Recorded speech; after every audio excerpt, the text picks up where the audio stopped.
संसारी नमो ते करुणाकर नमो ते दीर्ण संसारम नमो ते अमृतमगर। मंचासी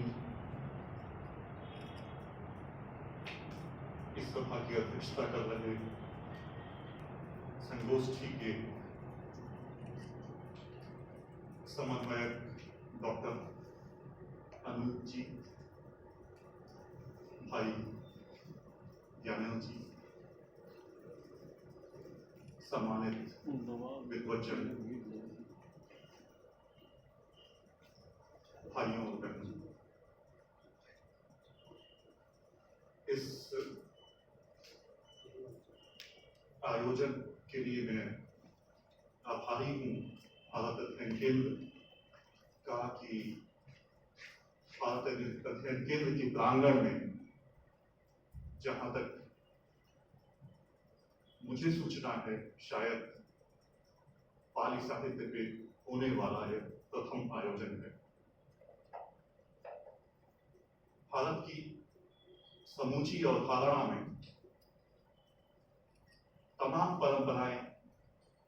शामिल हैं और जब हम परंपरा की बात करते हैं तो परंपरा एक गतिशील डायनामिक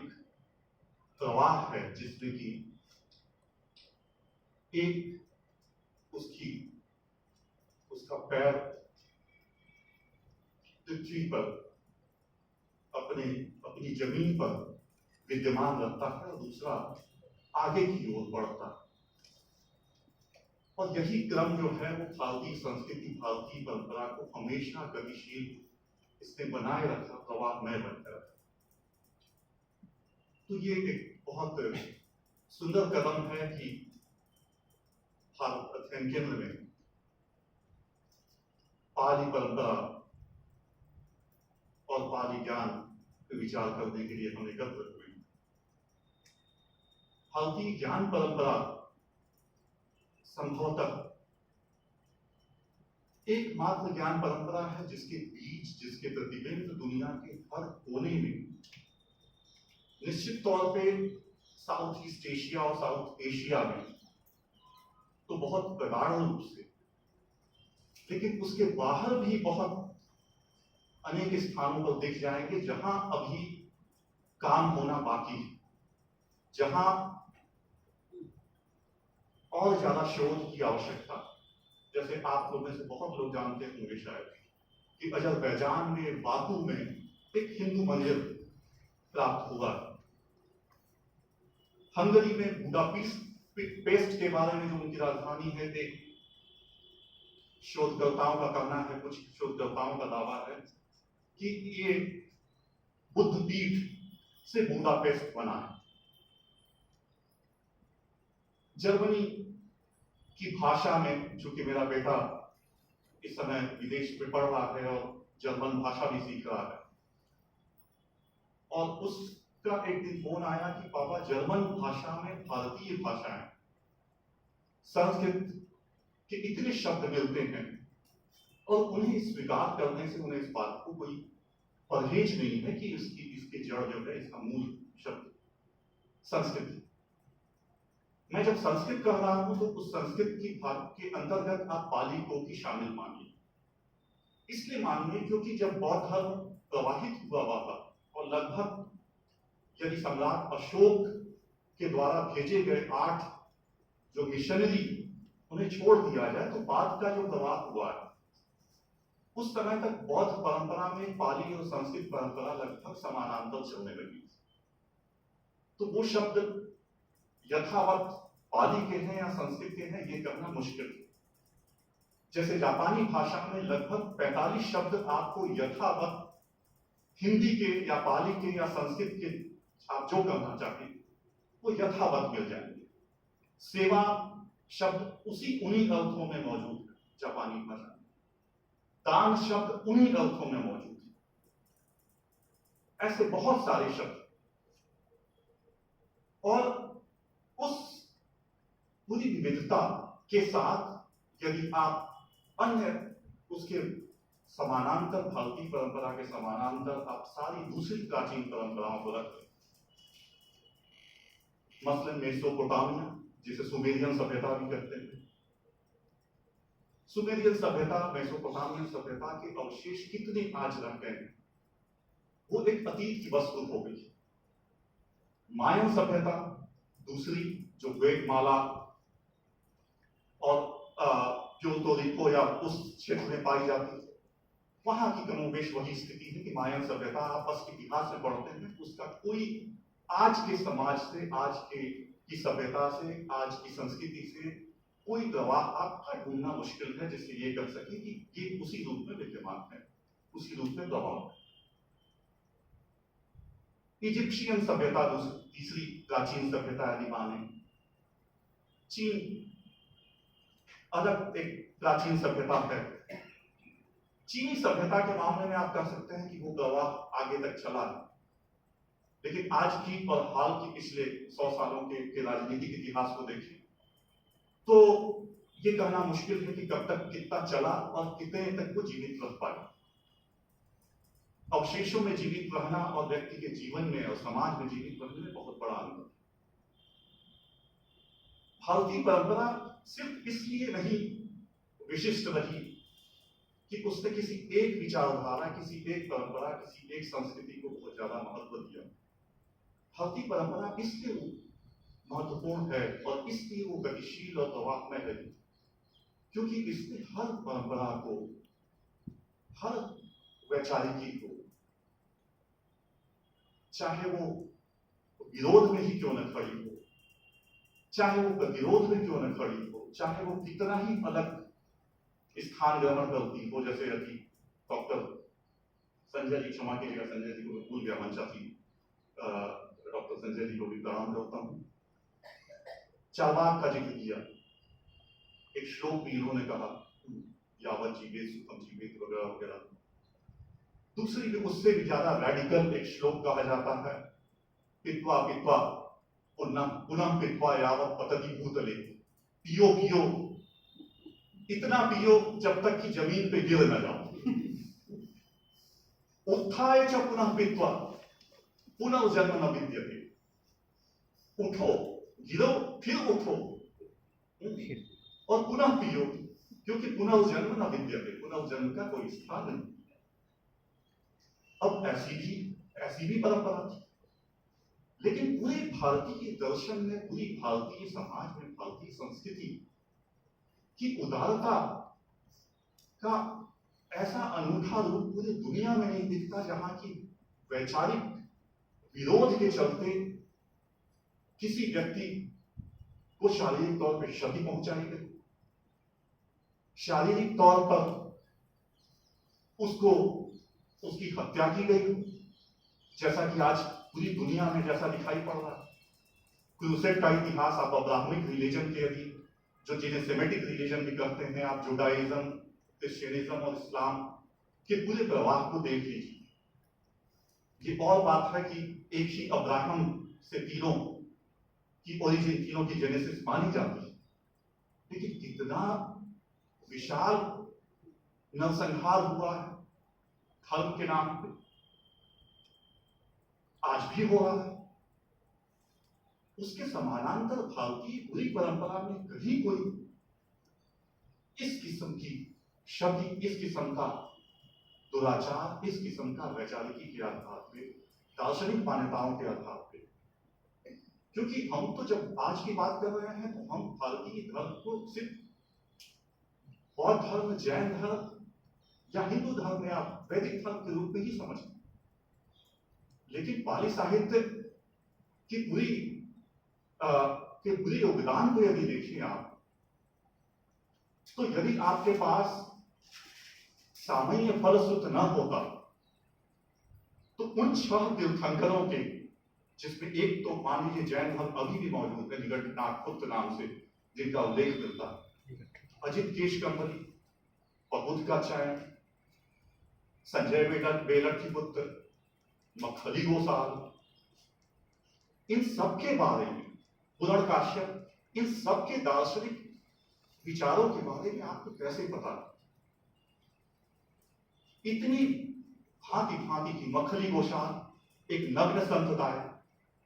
अभी भी आपको पता होगा जर्मनी में पूरा न्यूडिटी, नग्न रहने के तौर पे नग्न पूरा संप्रदाय है जो कि नंगा रहता है और सामान्य तौर पे रहता है अपने जीवन में। और इसीलिए न्यूडिटी की जो नग्न होने की जर्मनी में अवधारणा है वो उसको लेकर के कोई वर्जना नहीं है जो कि हम कि बहुत सारे देशों में होती है। वहां भी डॉक्टर के पास आप चले जाए तो डॉक्टर सबसे पहले आपको कंप्लीटली बोलता है कि आप पहले सारे कपड़े उतार दीजिए तब हम जांच करें। तो मक्खली गोशाल का प्रभाव कहां कहां तक गया, उधर काश्यप का प्रभाव कहां कहां तक गया। अजीत केशकंबली तो ठीक है, असाध्य वीणा अज्ञेय जी ने लिखी तो उसके माध्यम से अजीत केशकंबली के बारे में आधुनिक समाज को थोड़ा पता लगा। लेकिन इन सारे का जो क्या दर्शन था, किसका अक्रियावाद था, किसका अनिश्चयवाद था, किसका नियतिवाद था, ये सारी बातें तो यदि पाली साहित्य होता नहीं या फिर ब्रह्मजाल सूत्र नहीं होता, सो 62 प्रकार की पूरी दृष्टियां जो है, 62 प्रकार के दार्शनिक विचारधाराएं उस समय की थी जिनके अलग अलग विचारधारा थे, कितनी विविधता थी। और इन विविधताओं के बावजूद आप एक भी हिंसा का उदाहरण नहीं पाते। हमेशा पूरी संवादात्मक शैली पाली साहित्य में आपको दिख रही, जहां भगवान बुद्ध बड़े सम्मान से पूरे पाली साहित्य में जब भी वो बोल रहे हैं तो एक युगल के रूप में बोल रहे हैं, श्रमण ब्राह्मण दोनों को साथ लेकर के चल रहे हैं। वो ये नहीं कह रहे हैं कि श्रमणों के लिए उचित है, ब्राह्मणों को जाने दो, मुझे उनसे मतलब नहीं। और जब वो ब्राह्मण की भी परिभाषा दे रहे हैं तो ब्राह्मण की परिभाषा वो बाहित पापोति ब्राह्मण समचर्या समणोति उच्यति, जिस व्यक्ति ने अपने पापों का नाश कर दिया वह ब्राह्मण। जो समचर्या निष्काम कर्म स्थिति प्रज्ञ की जो भगवत गीता में अवधारणा, जो समान भाव से हर हर्ष में, विषाद में, हर स्थिति में समान भाव रखे हुए वह श्रमण है। पवचन अतनुमलम पवचन, जिसने अपने मलों का, अपने पाप का, अंदर की गंदगियों का को विसर्जित कर दिया है, प्रवाहित कर दिया है, वह पवचित प्रवचित है। न जटा ही न बुद्धे ही न जच्चा होति ब्राह्मण यम्नि सच्चम च सुचि च सोच ब्राह्मण। सिर्फ जटाओं के आधार पर, सिर्फ गोत्र के आधार पर, सिर्फ जाति के आधार पर मैं किसी को ब्राह्मण नहीं करता, भगवान बुद्ध करते। और यहां बुनियाद किताबी ज्ञान की भी नहीं है। आपकी चूंकि पूरी भारतीय परंपरा में तो वैसे भी हम ज्ञान और नॉलेज को दोनों को बिल्कुल, दोनों के बीच का अनिवार्य संबंध नहीं मानते। किताबी ज्ञान, विद्वता, प्रोफेसरी, इसके बहुत ऊपर जाकर के हम जब ज्ञान की बात करते हैं तो भगवान बुद्ध को न जटा ही न बुद्धे ही न जच्चा होति ब्राह्मण, न जटाओं के आधार पर, न गोत्र के आधार पर, न जन्म के आधार पर मैं ब्राह्मण होता किसी व्यक्ति जिसके अंदर सत्य विद्यमान, यम्नि सच्चम च धम्मोच, जिसके अंदर धर्म विद्यमान, वही वास्तविक, वही पवित्र है, वही ब्राह्मण। तो ब्राह्मणों की परिभाषा, श्रमण की परिभाषा, प्रवर्जित की परिभाषा, पंडित की परिभाषा, सारी की सारी पाली साहित्य में पूरी जो वैचारिकी है वो आपके चरित्र पे आधारित है, आपकी आध्यात्मिक उन्नति पे आधारित है। और ये मैं मानता हूं कि बहुत बड़ा पाली साहित्य का योगदान है, जिसमें कि कोई किसी किस्म की, आप सारी की सारी आज की डिबेट देख ले, जेंडर इश्यूज, नारी विमर्श हो, दलित विमर्श हो, आज से 2500 साल पहले कोई साहित्य दुनिया में रचा जा रहा है जो कि पहला सुसंगठित स्त्री साहित्य ले रहा है पूरी दुनिया में। पिछले 40-50 सालों में वोटिंग राइट यूरोप में पहली बार मिले। स्त्रियों को तो वोटिंग का राइट ही नहीं था। इवन भारत की आजादी के बाद बहुत सारे देशों में मत देने का अधिकार मिला है स्त्रियों। और 2500 साल पहले थेरी गाथा नाम का एक पूर्ण ग्रंथ जिसमें स्त्रियां अपनी निर्वाण प्राप्ति के उद्गार व्यक्त कर रही हैं, और उसको किसी कैटेगरी में आप थेरी गाथा पढ़ दें, आप, मैं आग्रह करूंगा कि आप पढ़ें, उसमें कोई भी जाति आधारित आप एक पैटर्न नहीं बना पाए जो ये कहे कि नहीं साहब ये तो केवल उच्च कुल की स्त्रियां थी इसलिए उन्हें मौका मिल गया, या सिर्फ निम्न कुल की स्त्रियां थी इसलिए पीड़ित हो गई तो उन्होंने घर छोड़ दिया। हर वर्ग ना आर्थिक आधार पर आप कोई भेद कर पाएंगे कि नहीं, अमीर थी तो लग्जरी दर्शन के बारे में जो कहा जाता है कि जब पेट भरा होता है तो दर्शन सूझता है, तो कमोबेश ऐसा हुआ भी है विश्व में। सोक्रेटिस की बात करें, सुकरात जिसे बोलते हैं, अरिस्टोटल की बात करें, प्लेटो की बात करें, तो ये और वास्तव में पश्चिम में जब दर्शन पैदा ही तब हुआ है जबकि कि कृषि युग आया है, और उसके बाद जब खेती के बाद पर्याप्त समय आपको बचता है वैचारिकी के लिए, तब दार्शनिक बातें आप सोचते हैं कि हम कहां से आए, कहां जाएंगे। लेकिन यहां तो ऐसा कोई नहीं। इसके बावजूद 2500 साल पहले आपके पास मुकम्मल, समूचा और आम स्त्रियों, वो किसी भिक्षु की, किसी ऋषि की पत्नियां नहीं, उनके घर की सदस्य हैं, और वो अपनी पूरी कविताएं व्याख्यायित कर रही, वो पूरी अपने उद्गार व्यक्त कर रही, वो अपनी उस पर उनके माध्यम से आपको पूरा सामाजिक पृष्ठभूमि दिखाई पड़ रही है, स्त्री पुरुष के बीच का संबंध दिखाई पड़ रहा है, पति पत्नी, वो किसी की बहन है, बहन के तौर पे उसका कैसा है, परिवार के साथ, पेरेंट्स के साथ, अपने माता पिता के साथ उसके कैसे संबंध है, वो उसकी पूरी, यदि पट कथा भी पढ़ रहे तो पूरी की पूरी पृष्ठभूमि, पूरा समाज दिखाई पड़ा।